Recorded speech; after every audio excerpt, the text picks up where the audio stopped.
नमस्कार। आज बात करते हैं इंडियन आर्मी में एक ऑफिसर के सफ़र की। ये एक ऐसा रास्ता है जो सिर्फ बहादुरी नहीं बल्कि लीडरशिप और त्याग भी मांगता है।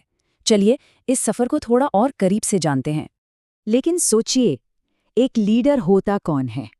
उसे क्या चीज परिभाषित करती है? क्या ये सिर्फ कंधों पर लगे सितारे हैं या फिर कुछ और? चलिए इसी सवाल का जवाब ढूंढते हैं। देखिए, ऑफिसर बनने का सफर शुरू होता है दो मेन रास्तों से। मंजिल तो एक ही है, इंडियन आर्मी की वर्दी, लेकिन रास्ते अलग अलग हैं। पहला रास्ता है एनडीए, यानी नेशनल डिफेंस एकेडमी। ये 12वीं के बाद का ऑप्शन है, जहां ट्रेनिंग के साथ साथ पढ़ाई भी चलती है। और दूसरा रास्ता है सीडीएस, यानी कंबाइंड डिफेंस सर्विसेज, जो ग्रेजुएशन के बाद आपको सीधे ऑफिसर ट्रेनिंग के लिए तैयार करता है। अगर इसे बिल्कुल आसान भाषा में समझें तो एनडीए मतलब स्कूल से सीधे ऑफिसर बनने का रास्ता और सीडीएस मतलब कॉलेज के बाद ऑफिसर बनने का रास्ता। तो ठीक है, एकेडमी से ट्रेनिंग पूरी हो गई। अब शुरू होता है असली सफर। पहली पोस्टिंग, पहली कमांड, और ये सफर शुरू होता है पहली रैंक, लेफ्टिनेंट के साथ। ये वो ऑफिसर है जो जमीन पर एक्शन के सबसे करीब होता है। यहीं से लीडरशिप की असली परीक्षा शुरू होती है। सोचिए, एक यंग लेफ्टिनेंट के कंधों पर सीधे सीधे 30 से 35 जवानों की जिम्मेदारी होती है। ये सिर्फ एक नंबर नहीं है, ये इस बात का सबूत है कि आर्मी उस नौजवान ऑफिसर पर कितना भरोसा करती है। वो सिर्फ एक कमांडिंग ऑफिसर नहीं होता, वो अपने जवानों के लिए एक गाइड है, एक मेंटर है और एक बड़े भाई की तरह है, जो हर मुश्किल घड़ी में उनके साथ कंधे से कंधा मिला के खड़ा रहता है। जैसे जैसे तजुर्बा बढ़ता है, भूमिका भी बदल जाती है। अब बात सिर्फ जवानों को लीड करने की नहीं, बल्कि पूरे मिशन को प्लान करने की होती है। लेफ्टिनेंट के बाद अगला पड़ाव आता है कैप्टन का।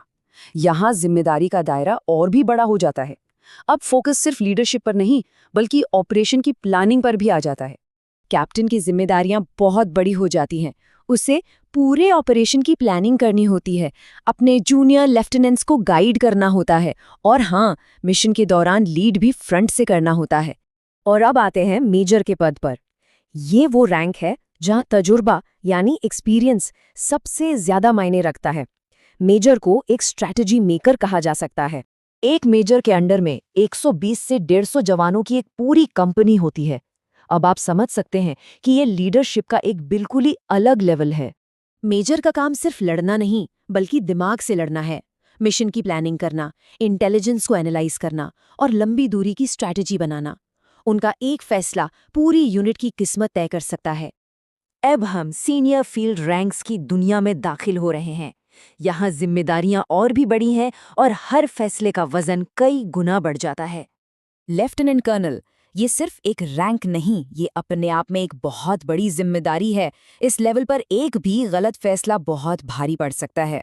इस रैंक पर एक ऑफिसर करीब करीब 1000 जवानों की पूरी बटालियन को कमांड करता है। जरा सोचिए, इसके लिए किस लेवल का संयम, समझदारी और अनुभव चाहिए होता होगा। चाहे बॉर्डर की सुरक्षा हो या फिर कोई काउंटर टेरर ऑपरेशन, सारे बड़े और अहम फैसले एक लेफ्टिनेंट कर्नल के हाथ में होते हैं और यहाँ गलती की कोई गुंजाइश नहीं होती। और फिर आते हैं कर्नल। इन्हें अक्सर भारतीय सेना की रीढ़ की हड्डी कहा जाता है। ये अनुभव और लीडरशिप का वो मजबूत स्तंभ है जो पूरी सेना को थामे रखता है। एक कर्नल के फैसले सिर्फ उनकी यूनिट या रेजिमेंट तक ही सीमित नहीं रहते। वो युद्ध की योजना बनाते हैं, राष्ट्रीय सुरक्षा से जुड़े अहम फैसले लेते हैं।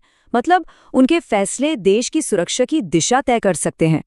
तो ये सफर सिर्फ रैंक और प्रमोशन का नहीं है, ये उन उसूलों और बलिदानों का है जो एक ऑफिसर की पहचान बनाते हैं।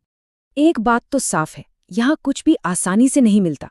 हर प्रमोशन, हर अगला कदम कड़ी मेहनत, अनुशासन और बहुत बड़े त्याग की मांग करता है। तो ये सिर्फ एक नौकरी नहीं, बल्कि एक जिम्मेदारी है। ये देश की सेवा और सुरक्षा के लिए एक पुकार है, जहां लिए गए फैसलों पर पूरे देश का भविष्य टिका होता है। और आखिर में बस यही कहा जा सकता है, इंडियन आर्मी में एक ऑफिसर का करियर महज एक जॉब नहीं है, ये जीने का एक तरीका है। ये अपने आप में एक पूरी जिंदगी है। जय हिंद।